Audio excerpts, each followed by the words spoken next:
I have to plan and look for what I need from football for the next year or two. And I need a new challenge, and I think I certainly found it here.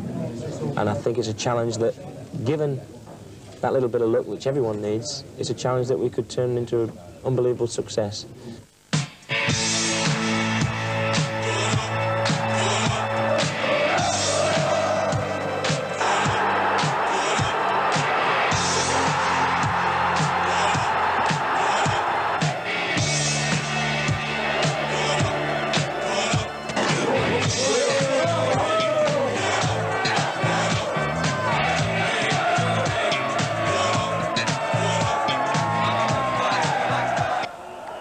The final whistle of the 1983-84 season, and Newcastle United are indeed going up. The club that's come to life again is back in the First Division after 6 years in the wilderness. The players and supporters salute each other at tea time on Saturday after a season that brought goals and glory. The average home gate's been just under 30,000, the third highest in the country. And in 42 league games, Newcastle, inspired by the great Kevin Keegan, have scored no less than 85 goals. I'm directly opposed to any club who wins anything if it isn't won in the opponent's half of the field. And that is why all the season we have worked and worked and worked at creating opportunities to score goals. Our whole training has been based on that. When Newcastle last appeared in the First Division 6 years ago, they were already doomed to Second Division football. They finished with just 6 wins and only 22 points. But the team that lost to also relegated Leicester City by 3-0 at Filbert Street in the spring of 1978 included goalkeeper Kevin Carr, then a 19-year-old recently given his big chance by former manager Bill McGarry. Carr was the sole survivor of that team 6 years ago, who played in this season's opening match at Elland Road, a day that brought a 1-0 win for Newcastle thanks to a John Anderson goal, but a broken arm for Carr. He was to miss half the season. By the time Newcastle went to Middlesbrough in early September, they had 6 points from 3 games. Sagru pumping this one forward. David Curry, the man on the chase. A good turn by Curry, and a good shot. That's a marvellous goal from David Curry. It's 1-0 to the Borough. Corner taken short. Waddle, 2 men to beat, but he's got the cross in. And Keegan, and Otto's on the line, but he can only help it in. And Kevin Keegan has scored the equaliser. Otto looking to set the Borough away. Roberts is the man out wide, providing the cross. Anderson is there, so too is Curry, and it's gone in. David Curry's got his second, and now it's 2-1 to Middlesbrough. Mills, Wharton, good ball back for Mills, who slipped his man, and the keeper's got a touch, but he can't keep it out, and David Mills has equalised for Newcastle against his old club. Now this is Roberts moving forward, so little time left for a winner. Hamilton, oh, he scored! Gary Hamilton, the young substitute, has come on, and he's grabbed surely the winner for Middlesbrough. That defeat was followed by a 1-1 draw at Grimsby, which left the Magpies 9th in the table, their lowest position all season, with just 7 points, hardly promotion form, and goal-scoring a problem. But the signing of Tyneside-born Peter Beardsley for £120,000 from the Vancouver Whitecaps was to change all that.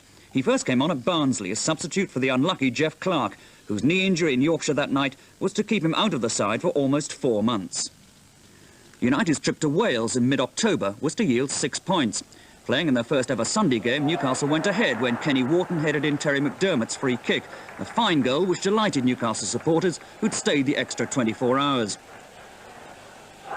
Swansea were to pull a goal back in the second half when defender Chris Marustic volleyed home a half clearance.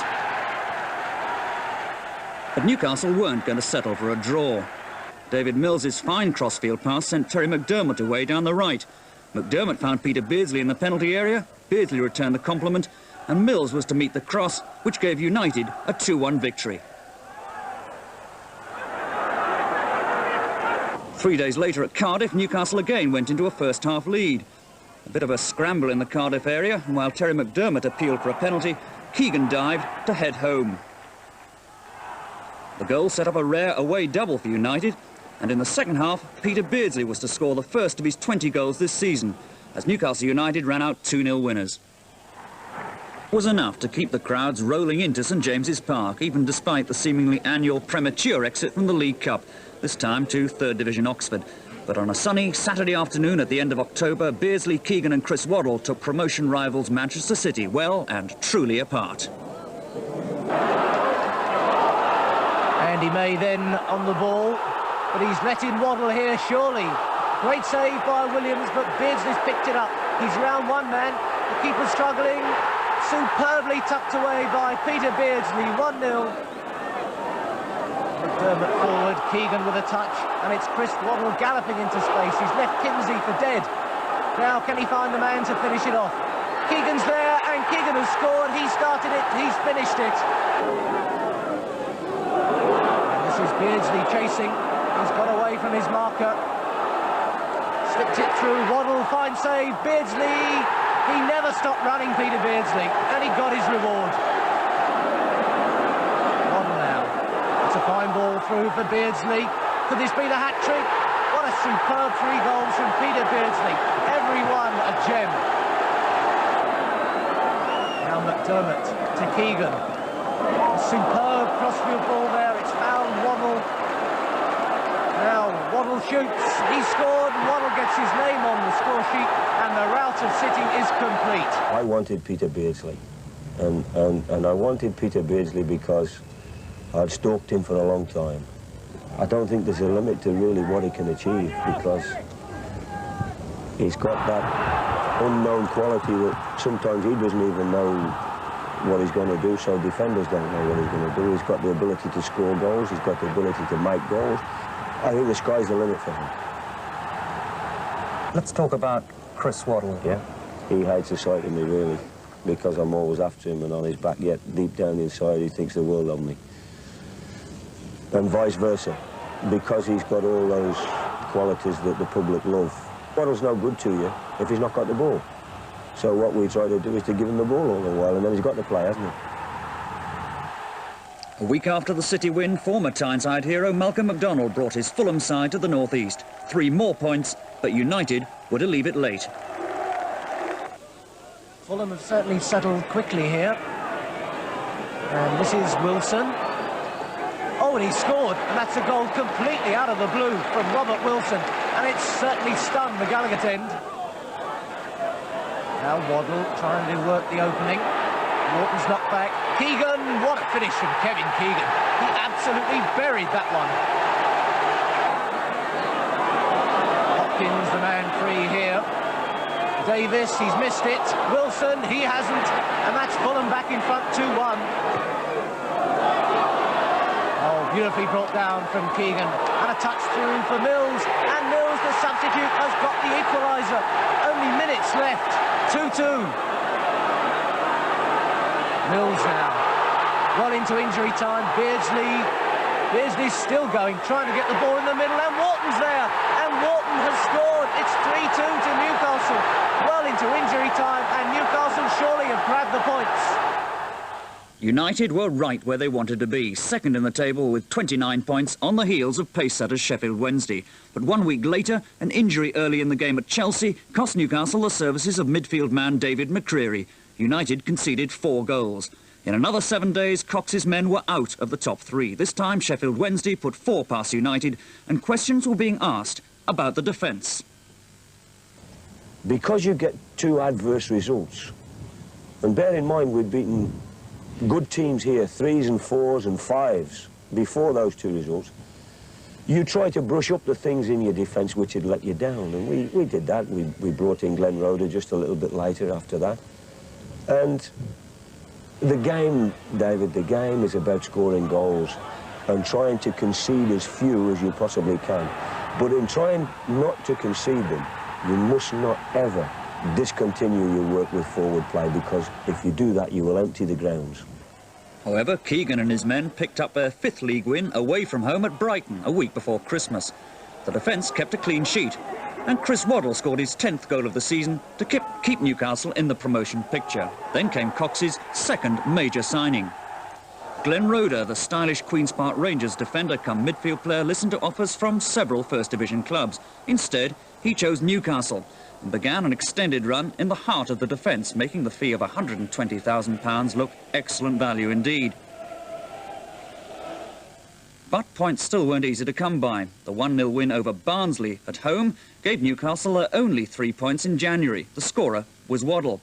But Tyneside was buzzing with the draw for the third round of the FA Cup.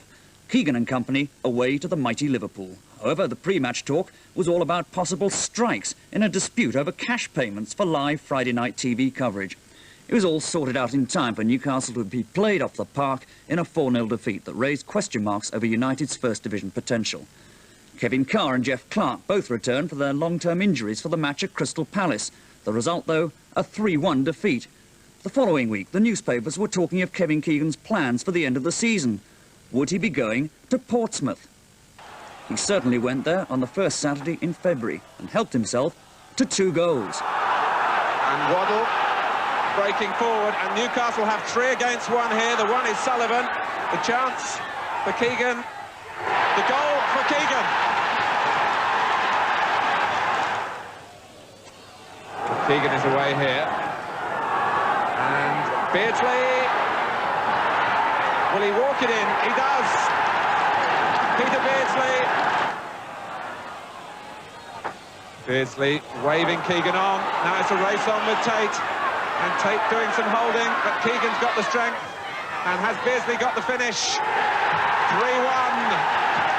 They contrived it between the 2 of them. Waddle is less Sullivan this time, and Newcastle are outnumbering Portsmouth in this attack. Waddle goes his own way, and Beardsley couldn't quite collect the rebound off the goalkeeper. And Keegan, goal given. Significantly too, the Portsmouth match was the last unhappy appearance by fullback John Ryan, signed last summer from Oldham for a big fee. But Kenny Wharton, with his fiercely competitive approach, proved a more than adequate replacement, as did right-back John Anderson, who took his chance when Malcolm Brown, the other big close-season signing, was tragically injured in training. For Kevin Keegan, these 2 players were the real heroes of the promotion season. Kenny Wharton, for his attitude. I think his attitude is tremendous, you know. I mean, I'd love to see him go on and make a very good living out of football, because he deserves to. And John Anderson for different reasons. I mean, John Anderson was a free transfer from Preston, and he come up a grade and not only established himself with Newcastle, but won over people. And he has actually improved as a player beyond all recognition. A week later, we saw an uncharacteristic side of Keegan. Grimsby were the visitors and had taken a first-half lead with this goal. Then, when the referee disallowed this effort by Wharton from a quickly taken free kick, Keegan's frustration boiled over. He later admitted he was lucky not to have been sent off.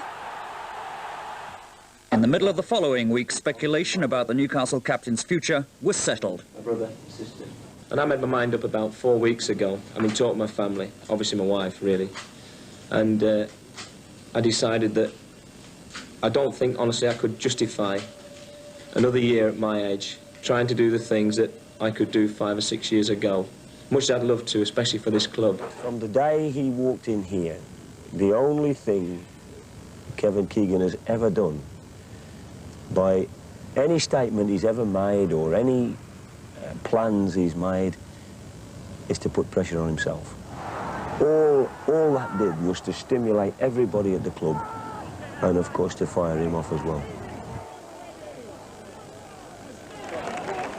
By the end of the week, almost 42,000 people, the biggest crowd to see United this season, turned up at Main Road for Keegan's final match in Manchester. It was to prove a great farewell. Waddle in towards Keegan, that's the sort of ball he loves. What a good little glancing header to Beardsley, who's got control and scores with a beautiful left foot shot. Peter Beardsley makes it 1-0 to Newcastle, and Keegan was involved. Parlane laying it off, but straight to McDermott, and he's got Keegan in. 2-0. What a start for the little man. City pulled one back, but it wasn't enough. For the match at Fulham, Martin Thomas was recalled for the injured Kevin Carr. And yet again, Keegan and Beardsley were the men on target. Here's Waddle. McDermott. Waddle again with Anderson going outside him. And the overhead kick is in from Beardsley. For Peter Beardsley, it's his 11th of the season.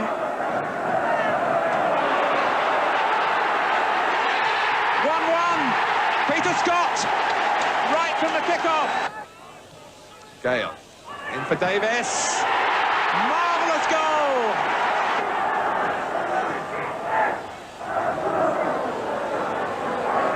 This is what? For McDermott. Keegan's gone to the near post. Keegan!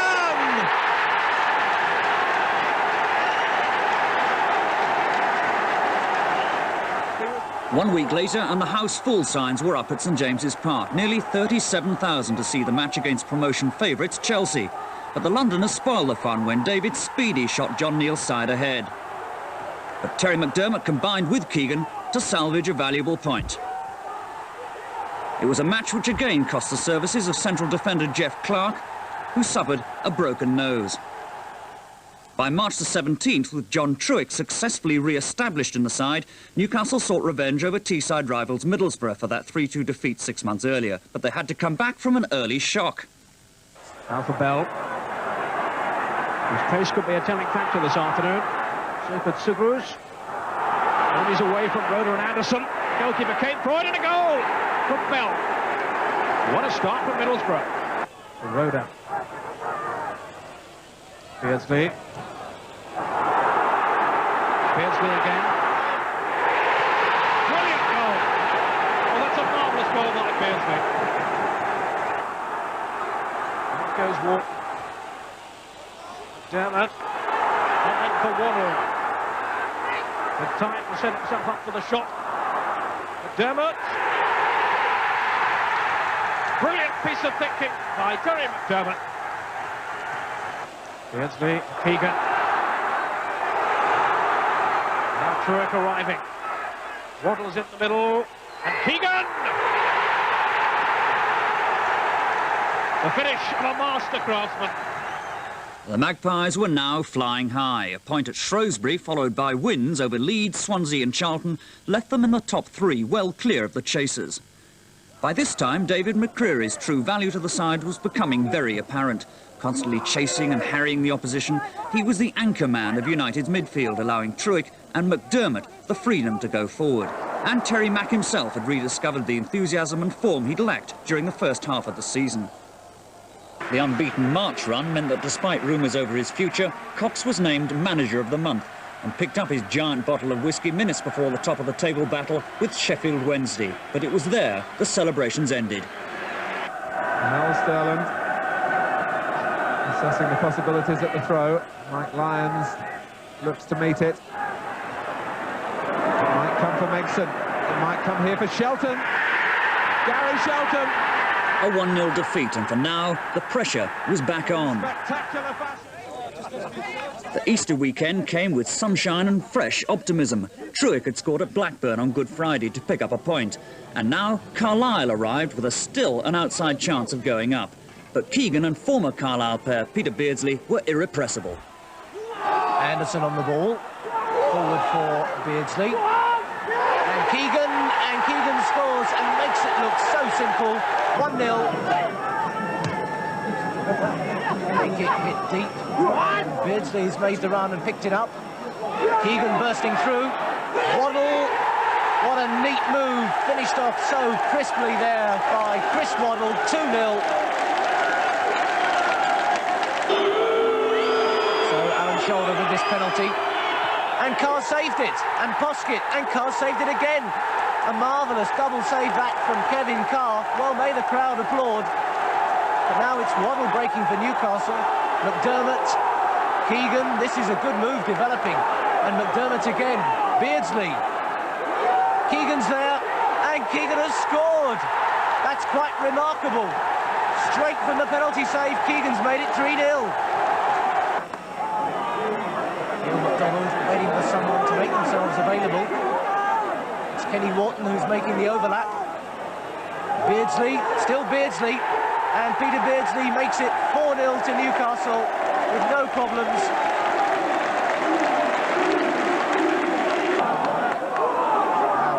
Anderson adding weight to the attack. Keegan's done with it, and Beardsley, what a positive finish from Peter Beardsley. It's 5-0 now to Newcastle. Carlisle did pull a goal back, but with Manchester City losing at home on the same day, this 5-1 win was to prove a promotion clincher.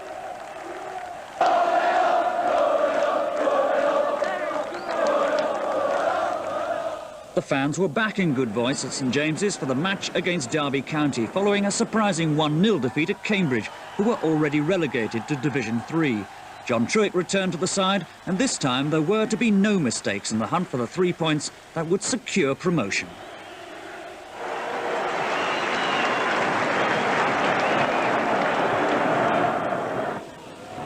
Kenny Wharton having to work it out wide again, perhaps.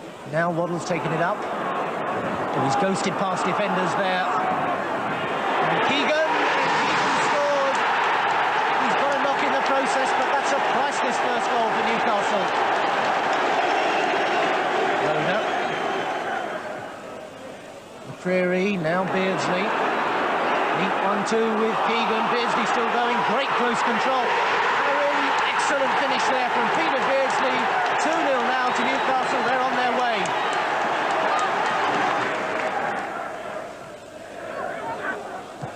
Roeder cuts it out. McDermott hooking that one forward. Beardsley. And here's Waddle now.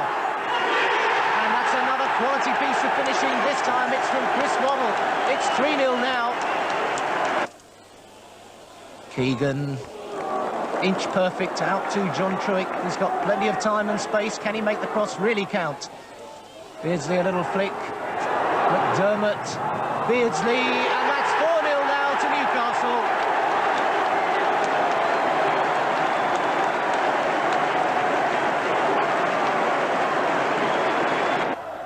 The scenes that followed the destruction of poor Derby were what football on Tyneside is all about. Keegan and his men went on a lap of honour in front of happy supporters who at last had a team that had not only played entertaining football, but were good enough to take them back into the First Division.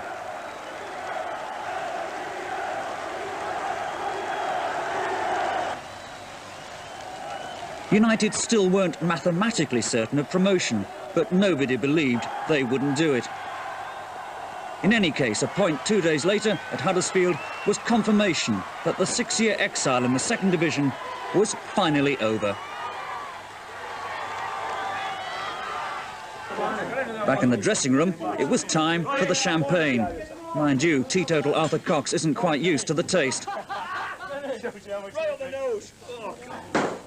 Young Neil MacDonald deserved his share. He'd played 10 full games after breaking into the side last season. And Newcastle's forgotten man, Malcolm Brown, who cost £100,000 from Huddersfield, joined in too. Let's hope he's fit for the First Division. While players and fans celebrated, Arthur Cox's future at the club was again in doubt. The board offered him a new 2-year contract, but the manager also wanted guarantees that enough cash would be available for him to strengthen the side. Even so, Chairman Stan Seymour was adamant Cox would be staying. Without any doubt, yes. He is a good manager in your mind? In my mind, yes. I've backed him all the way through and nobody can say I've ever done it. I've said very little about the situation at this club because I don't think I'd help him by actually putting my weight behind him. I did it once before when I felt it was genuinely needed to be said, and I think I'm pleased to say I've been proved right on that point. But I don't want to say anything now that could be detrimental to Arthur Cox. Whatever he decides to do in the future, I wish him the very, very best of luck because he deserves it. With Cox himself insisting that his future lies in the hands of the directors, Kevin Keegan led Newcastle out for the final chapter in the story of promotion, the club's last match in Division 2, and Keegan's final appearance in first-class football. McDermott with the throw. John Anderson looking for Keegan. He's got a touch now. And Waddle, it's hit the post, and Kevin Keegan scores, and his career on Tyneside turns full circle. He scored on his debut, and now in his final game, he's provided the goal the fans were praying for. Jimmy Case. Young with the flick. Roeder couldn't cut it out, and here's Ryan, and Jerry Ryan has equalised. It's 1-1. Keegan. Truick. Jones the defender. Dermot out to Keegan again. He's got the cross in, and Waddle has scored. But Waddle's quick to congratulate the architect, Kevin Keegan. And Beardsley still got this one, though. Keegan through again for Beardsley. Oh, he did well there. Oh, that's brilliant from Peter Beardsley. What a way to end a season. And even Keegan congratulates the man who may well turn out to be his successor as the fans' #1. No one will feel a greater sense of loss at Keegan's retirement than Arthur Cox. Keegan was a great personal friend. He also achieved exactly what the manager expected of him. On a number of occasions I said, I expect Kevin Keegan to do for Newcastle United what Dave Mackay did for Derby, which is to lead them into the First Division. Now he's done that. Now we have to build on that. We have to make sure that everything that he's done and that we've done together and everything isn't wasted. We have to make sure of that. Keegan said recently he'd welcome the chance to team up with Arthur Cox again. Newcastle, meanwhile, must look to the future. So what is the way ahead? Fans have waited a long time for what's about to happen. They've paid the money. They've come where other people have gone away from the game, and they've put a lot of money back into the club. And I've read things in the papers, I don't know how true they are, that the club are going to wipe some of the overdraft off. I think, personally, now is the time to go into debt again to make this club, because they've got a great chance. With 3 good signings, this club could not only go in the First Division and hold its own, it could go, and they would probably challenge everyone bar Liverpool and Man United.